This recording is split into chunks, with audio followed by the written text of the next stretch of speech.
I like to ask students to be able to do comfortably 10 dolphin push-ups where their breath is steady and they're not fatigued.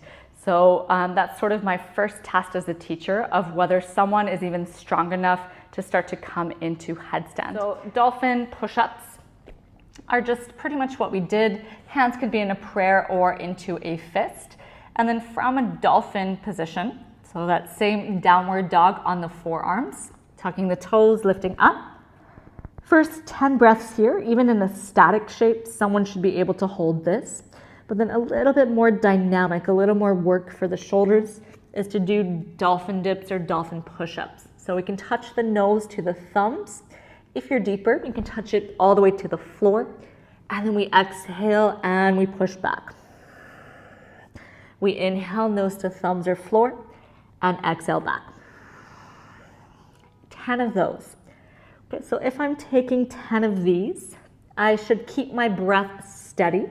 I should observe if my elbows are starting to slide out. So something to look at is if you realize your student is doing these and their elbows are coming out, out, out, and they end up in a dolphin push-up that's out here, then that's not going to be stable for them if they're trying to use this foundation for a headstand.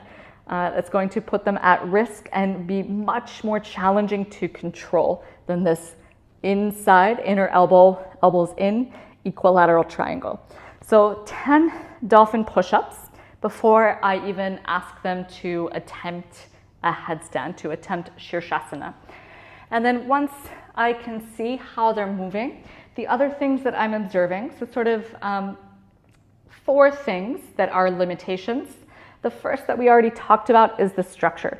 So this structure, I mean the length, the proportion of the arm bone relative to the neck and the head. So this can be a limitation if it's short, especially. So observing that, seeing what that proportion is for them. Other biggest limitation that you'll see is hamstrings. So in order to come into a controlled headstand, you need to have really open hamstrings in order to walk your feet in and in to get your hips to that point that we just looked at with the folded blankets. Third limitation is a bit shoulders, what's happening in the chest. So this especially comes more from tightness in the latissimus, in the sides of the body and underneath the armpit. So you can see that in dolphin in what we just did. Also, you can see it in postures like downward facing dog quite easily. So if someone is really rounded in their upper back and they don't have the openness in their chest to push the chest forward, then when they come into headstand, their spine is going to round, which is going to make their neck round, which we never want in Shirshasana. And then the last limitation outside of sort of the tightness in the muscles or the structure is the strength. So I want to make sure that they're strong, core-wise, bandha-wise, as well as front and back of the body, both. You're using both to come into your headstand then. Okay, so just starting to bring the chin to the chest, exhaling. And then inhaling, gently bringing the head up. And taking that a few times, just a few gentle neck exercises to start to mobilize the neck. And then this time, bring the head back to center, looking to the right, and then looking to the left. A few times.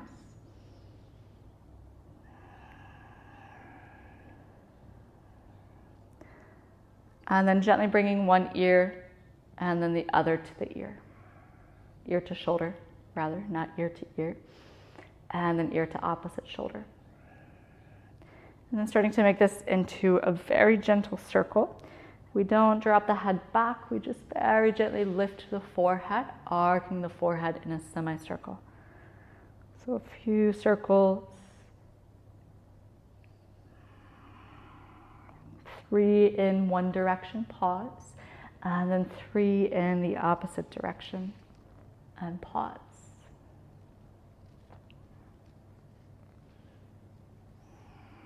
And then bringing the head back to the center, taking the right hand to the side of the head. There's no movement in the neck or the head, but I push the hand against the head, and then I feel the right side of the neck activate. So a resistance movement,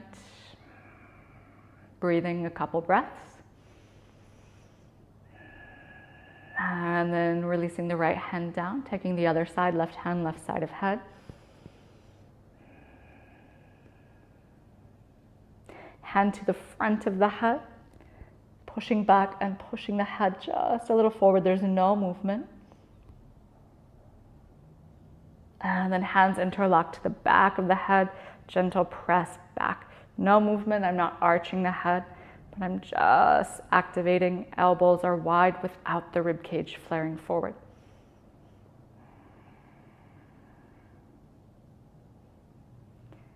Okay. And then we release. You can circle out the neck one more time, one circle in each direction, just releasing.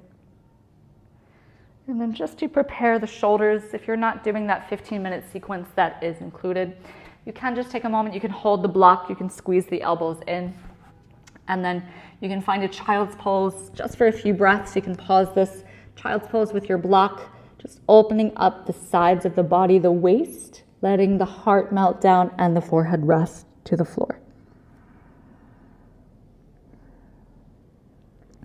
So take that for a minute or two if you need. Pause, take it. I personally like to teach a little bit of a variation of a half headstand, what I call a half headstand. So this is more of like a number 7 or a half tuck headstand. It doesn't require you to bring both feet off the ground. It literally just requires you to keep one foot on the ground and one knee to the chest. This is actually more challenging than bringing your legs once you're up. So anything where you're in a tucked shape, where the knees are in one or both, okay? One knee, both knees will be more challenging, the most challenging, but knees to chest is pretty much the hardest headstand variation outside of legs straight, is the hardest headstand variation before you get all the way up. So hold that 5 breaths, 10 breaths, work there before you start straightening the legs up. It's going to be more challenging, but then you know that you have the strength and control to come up eventually easily or not so easily, okay? So half headstand, I set everything up. I set my foundation, and then once I find the point of my head, I bring that point just inside my hands so the hands press the back of the head. And then you can lift a few times. So I like to do this always even when I come in myself, just kind of lifting the head and replacing it back down a few times to make sure that it feels comfortable. And then once I have that shape, I'm pressing the outer little fingers, the outer wrists, squeezing the arms in so they don't slide.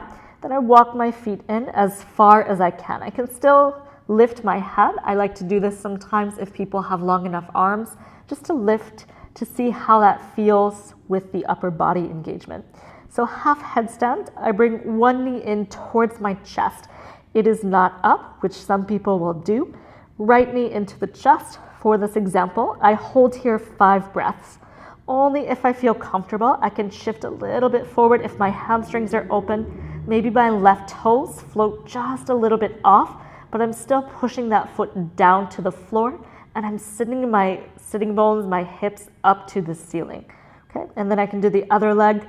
5 breaths, knee to the chest, or little shift, hips move just a little forward where the foot will float off the floor.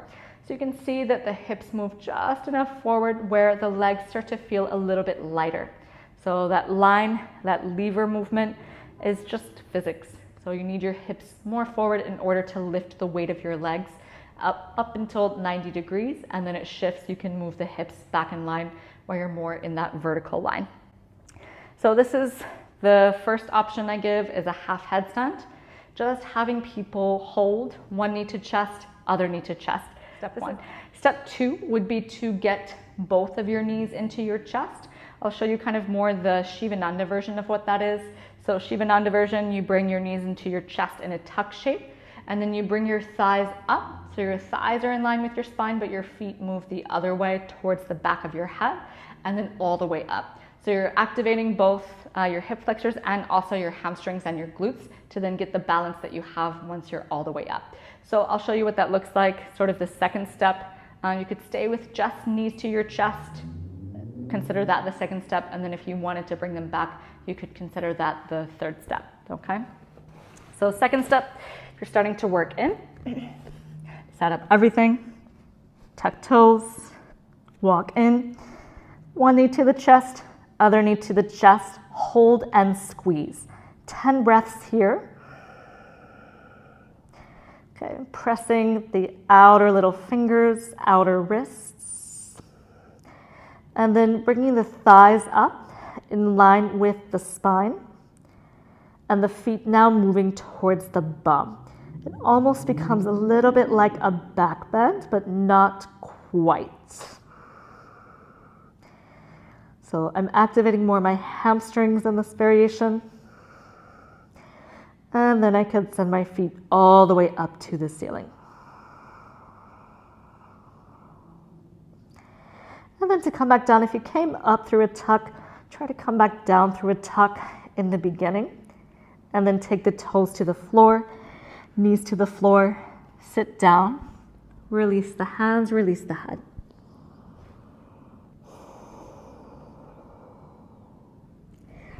And then slowly come up, okay? Anytime as we're going through this video, you can pause and try these things as we do them, or you can pause and try all of them at the end of this series. Coming into our full Ashtanga variation, once I feel comfortable that I can keep a tucked position in the body, then I can start to raise the legs up, straight legs.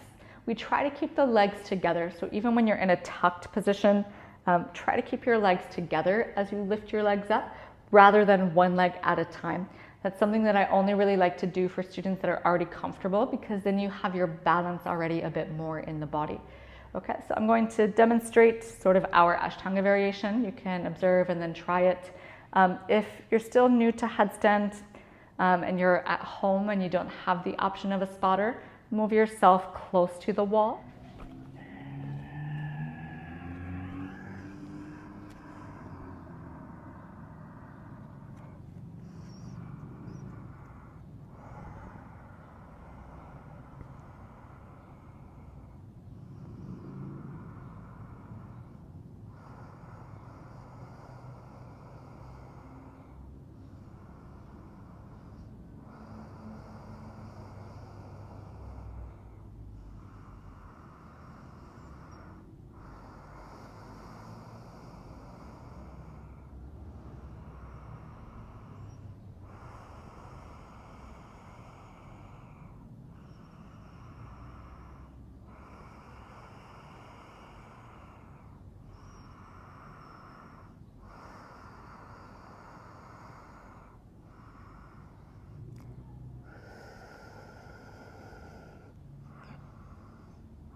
Okay. So always, as you finish your inversions, rest more than I just did, but always take child's pose. This is to neutralize your blood pressure. If you immediately come up and you start moving, you'll feel very, very dizzy. Okay, so all of this work is psoas, is bandhas together to get the lift, psoas in physics. So as you see, when you sort of look from the side at someone coming up, the hip shift, as I've said, past the shoulders, and then we come up. You'll notice when you're in that B variation or that Urdhva Dandasana variation, that the hips are actually past the shoulders in order to balance the weight of the legs. So there's still a push of the hands, there's a lift of your bum. So you have the lengthening action, the axial extension, which basically comes from bandha engagement. And that allows you to keep length in the spine and everything balanced in the curvatures of the spine. Okay, so that's the basic, what we're aiming for. So the aim in our Ashtanga series is what I just mentioned. All of those versions, the drishti, once you're comfortable, is to the tip of the nose. If you need, as you come up, it might help you to look at something a little further away, maybe the back edge of your mat or something behind you. So start with something that feels comfortable, where you feel stable, and then you can shift your drishti eventually to the tip of your nose.